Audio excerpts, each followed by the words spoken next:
رب العالمین والصلاة والسلام علی سید الانبیاء والمرسلین اما بعد فاعوذ باللہ من الشیطان الرجیم بسم اللہ الرحمن الرحیم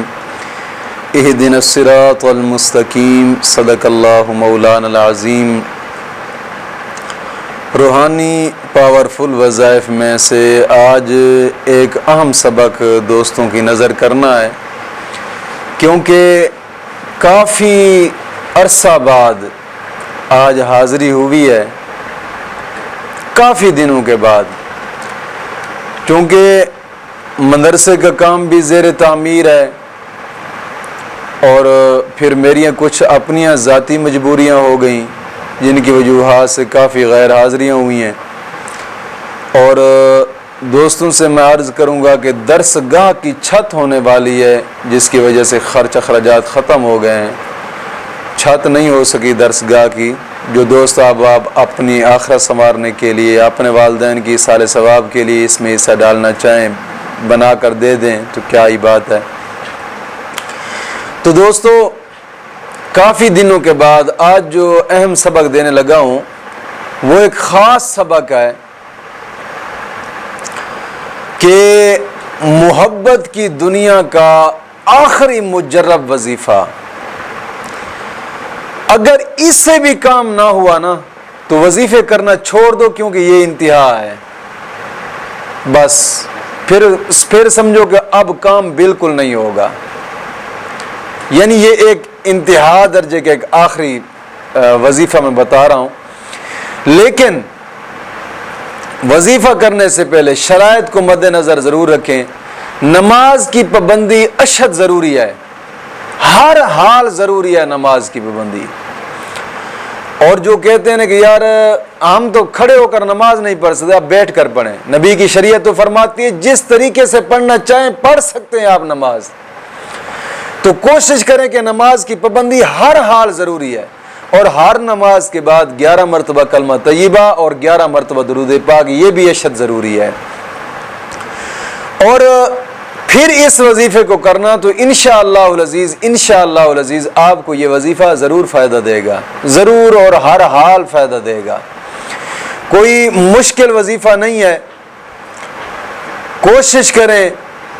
کہ جناب علی جس کے لیے آپ کرنا چاہ رہے ہیں اس کا خیال ذہن میں رکھیں، لیکن یہ بات ضروری یاد رکھیں کہ یہ وظیفہ جائز حاجات کے لیے کرنا ہے، ناجائز کے لیے اس کی ہم اجازت نہیں دے رہے۔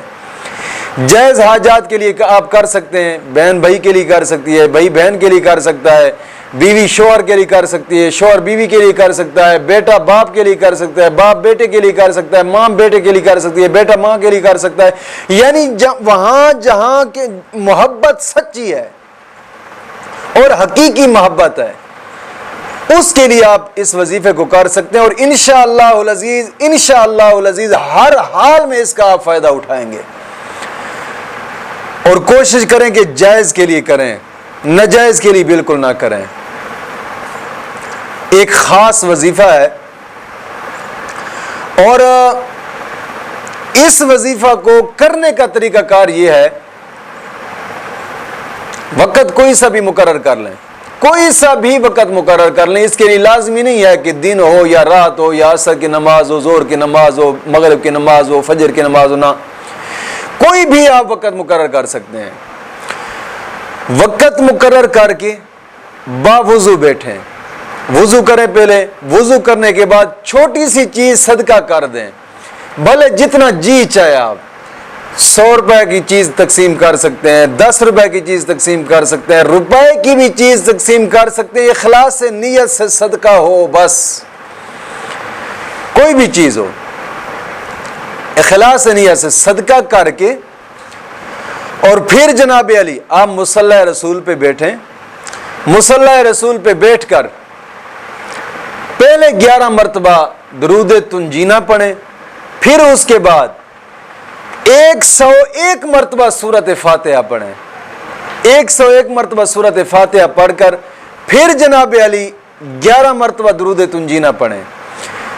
یہ آپ نے شروعات کرنی ہے، اس طریقے سے شروعات کر کے پھر اس کے بعد چلتے پھرتے اٹھتے بیٹھتے جناب علی آپ درود ابراہیمی ہی پڑھتے رہے اپنے مقصد کو ذہن رکھ کر. یہ پہلے دن صرف اس طرح کرنا تھا, پہلے دن بیٹھ کر یہ شروعات کرنی تھی, پھر اس کے بعد دوسرا دن ہے یا تیسرا دن ہے پھر پہلی طرح بیٹھ کر وہ نہیں پڑھنا,